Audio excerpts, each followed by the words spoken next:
नमस्कार। आज हम एसक्यूएल में ऑल्टर कमांड और जावा डेटाबेस कनेक्टिविटी यानी जेडीबीसी पर बात करने वाले हैं। बिल्कुल। हमारे पास कुछ नोट्स हैं इस पर और कोशिश रहेगी कि ऑल्टर कमांड कैसे काम करता है और जेडीबीसी से कनेक्शन कैसे बनता है, इसकी मुख्य बातें समझें। हाँ, चलिए शुरू करते हैं। तो पहले ऑल्टर कमांड। हाँ, देखिए, एसक्यूएल ऑल्टर कमांड ये टेबल के स्ट्रक्चर को, मतलब उसकी बनावट को बदलने के लिए है। स्ट्रक्चर को बदलने के लिए। हाँ, अक्सर लोग इसे अपडेट से कंफ्यूज कर जाते हैं। अपडेट तो टेबल के अंदर का डेटा बदलता है। हाँ, वो तो रिकॉर्ड्स के लिए है। सही। जबकि ऑल्टर टेबल की रूपरेखा बदलता है, जैसे कॉलम्स जोड़ने या हटाने के लिए। अच्छा, जैसे मान लीजिए कोई टेबल बनी हुई है और बाद में लगा कि अरे इसमें तो ईमेल कॉलम भी होना चाहिए था, हाँ, तो ऑल्टर यूज होगा। एकदम सही। Alter table dot add column करके नया कॉलम जोड़ सकते हैं। और हटाना हो तो शायद ड्रॉप जैसा कुछ। बिल्कुल, alter table dot drop column से कॉलम हट जाता है।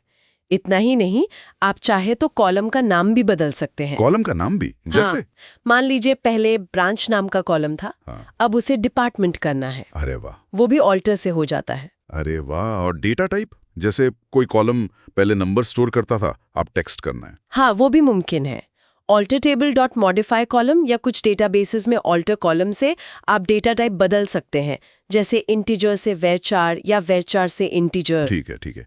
टेबल का नाम भी बदल सकते हैं क्या? हाँ, टेबल का नाम भी बदला जा सकता है, जैसे स्टूडेंट टेबल को कैंडिडेट करना हो। कमाल है। मतलब डिजाइन के बाद भी काफी फ्लेक्सिबिलिटी है। अच्छा, एक और चीज, प्राइमरी की, जी। क्या उसे भी ऑल्टर से बदला जा सकता है? हाँ, जरूर। आप alter table dot add constraint dot primary key use करके बाद में भी किसी कॉलम पर प्राइमरी की लगा सकते हैं। और हटाने के लिए? हटाने के लिए ऑल्टर टेबल ड्रॉप प्राइमरी की। इसमें आपको की का नाम बताने की जरूरत नहीं पड़ती, अक्सर सिस्टम खुद ही ढूंढ लेता है। पर एक बात ध्यान रखनी चाहिए, प्रोडक्शन सिस्टम में बार बार टेबल स्ट्रक्चर बदलना थोड़ा रिस्की हो सकता है। हाँ, वो तो है। डेटा पे असर पड़ सकता है। सही। डेटा माइग्रेशन या एप्लीकेशन कंपैटिबिलिटी इश्यूज आ सकते हैं, पर हाँ, इंटरव्यू वगैरह के लिए ये कमांड्स जानना अहम है। बिल्कुल, ठीक है। तो ऑल्टर का कॉन्सेप्ट समझ आ गया।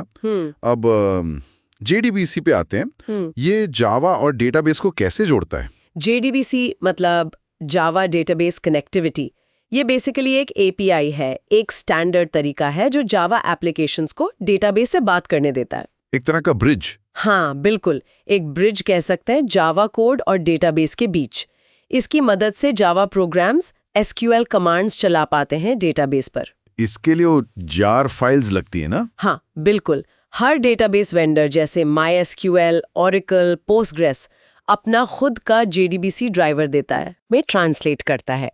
ये अक्सर एक जार फाइल के रूप में आता है। अच्छा, तो मतलब MySQL के लिए अलग जार, Oracle के लिए अलग। हाँ, आपको अपने प्रोजेक्ट में उस स्पेसिफिक डेटाबेस की जार फाइल डालनी होती है जिससे कनेक्ट करना है।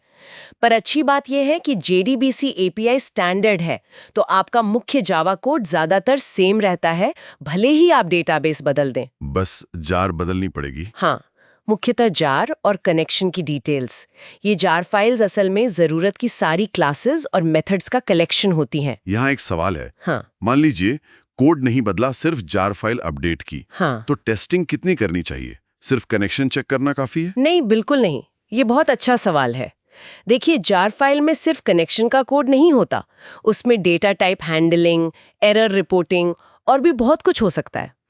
तो सिर्फ जार बदलने से भी एप्लीकेशन के दूसरे हिस्सों पर अनपेक्षित असर पड़ सकता है। इसलिए सिर्फ कनेक्शन चेक करना काफी नहीं। तो फिर यहाँ पर ऑटोमेटेड रिग्रेशन टेस्टिंग बहुत जरूरी हो जाती है, ये सुनिश्चित करने के लिए कि इस बदलाव से कहीं कुछ और तो नहीं टूटा। समझ गया। रिग्रेशन टेस्टिंग यहाँ क्रिटिकल है। अच्छा, तो जेडीबीसी कनेक्शन बनाने के स्टेप्स क्या हैं? देखिए, मोटे तौर पर 3 मुख्य स्टेप्स होते हैं। पहला, ड्राइवर लोड करना। ड्राइवर लोड करना। हाँ, इसके लिए जावा में class dot foreign method use होता है। इसमें आप ड्राइवर क्लास का नाम देते हैं, जैसे MySQL के लिए com.mysql.cj.jdbc.driver। इससे जेवीएम को पता चलता है कि इस ड्राइवर का इस्तेमाल करना है। ओके, पहला स्टेप। दूसरा स्टेप है कनेक्शन बनाना, इसके लिए ड्राइवर मैनेजर क्लास का गेट कनेक्शन मेथड इस्तेमाल होता है। Get connection. हाँ, इसमें आप डेटाबेस का URL, अपना यूजर नेम और पासवर्ड देते हैं। अगर सब सही रहा तो ये मेथड आपको एक कनेक्शन ऑब्जेक्ट देता है। कनेक्शन ऑब्जेक्ट यही है कनेक्शन। हाँ, यही आपके और डेटाबेस के बीच का एक्टिव सेशन या कनेक्शन है। ठीक है। और तीसरा स्टेप? तीसरा स्टेप है स्टेटमेंट बनाना। जो कनेक्शन ऑब्जेक्ट मिला है उस पर क्रिएट स्टेटमेंट मेथड कॉल करते हैं। Create statement? हाँ, ये मेथड आपको एक स्टेटमेंट ऑब्जेक्ट देता है। इसी स्टेटमेंट ऑब्जेक्ट का इस्तेमाल करके आप SQL क्वेरीज डेटाबेस पर भेजते हैं। अच्छा, तो ये 3 स्टेप्स हो गए। ड्राइवर लोड, कनेक्शन बनाओ, स्टेटमेंट बनाओ। बिल्कुल। अब मान लीजिए स्टेटमेंट ऑब्जेक्ट तैयार है, मुझे डेटा इंसर्ट करना है या अपडेट करना है, कैसे होगा? देखिए, इंसर्ट, अपडेट, डिलीट जैसे कमांड्स, जिन्हें हम DML डेटा मैनिपुलेशन लैंग्वेज कहते हैं, उनके लिए स्टेटमेंट ऑब्जेक्ट का execute update SQL method use होता है। Execute update? हाँ, ये मेथड एक इंटीजर वैल्यू रिटर्न करता है जो बताता है कि आपकी क्वेरी से कितनी पंक्तियां, रोज प्रभावित हुईं। अच्छा, कितनी रो बदली या डिलीट हुई, वो नंबर। सही। और इंटरेस्टिंगली क्रिएट टेबल जैसे DDL data definition language commands के लिए भी एग्जीक्यूट अपडेट ही यूज होता है, क्योंकि वो भी कोई डेटा सेट वापस नहीं करते। ओके। और अगर डेटा पढ़ना हो, सिलेक्ट क्वेरी? हाँ, सेलेक्ट क्वेरीज के लिए जो डेटा वापस लाती हैं उसके लिए एग्जीक्यूट क्वेरी SQL मेथड है। Execute query? हाँ, ये मेथड डेटा लौटाता है, इसलिए इसका रिटर्न टाइप रिजल्ट सेट होता है। रिजल्ट सेट ऑब्जेक्ट में आपकी क्वेरी का सारा नतीजा होता है। रिजल्ट सेट, ये कैसे काम करता है? इसमें डेटा कैसे एक्सेस करते हैं? रिजल्ट सेट को आप एक टेबल जैसा समझ सकते हैं, जिसमें आपकी क्वेरी के रिजल्ट्स हैं रो और कॉलम में। आप while rs.next लूप का इस्तेमाल करके एक-एक रो पर जा सकते हैं। rs.next? हाँ, rs next कर्सर को अगली रो पर ले जाता है और बताता है कि रो है या नहीं।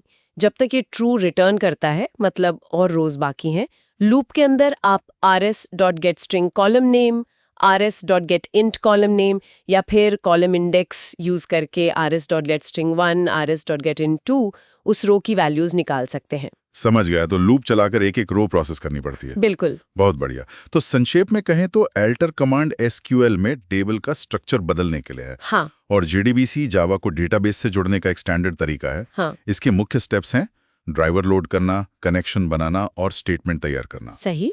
फिर डेटा बदलने, इंसर्ट, अपडेट, डिलीट या टेबल बनाने, क्रिएट के लिए एग्जीक्यूट अपडेट, और डेटा पढ़ने, सिलेक्ट के लिए एग्जीक्यूट क्वेरी, जिसका नतीजा रिजल्ट सेट में आता है। बिल्कुल एकदम सही समरी है। तो आज की चर्चा से एक सवाल मन में आता है। हाँ, पूछिए। ये सोचने वाली बात है। शायद इन सबका मिलाजुला असर होता है। Configuration, error handling, connection pooling और डेटाबेस की स्पेसिफिक परफॉर्मेंस ट्यूनिंग, ये सब मिलकर कॉम्प्लेक्सिटी बढ़ा सकते हैं। सही कहा। इस पर आगे विचार किया जा सकता है।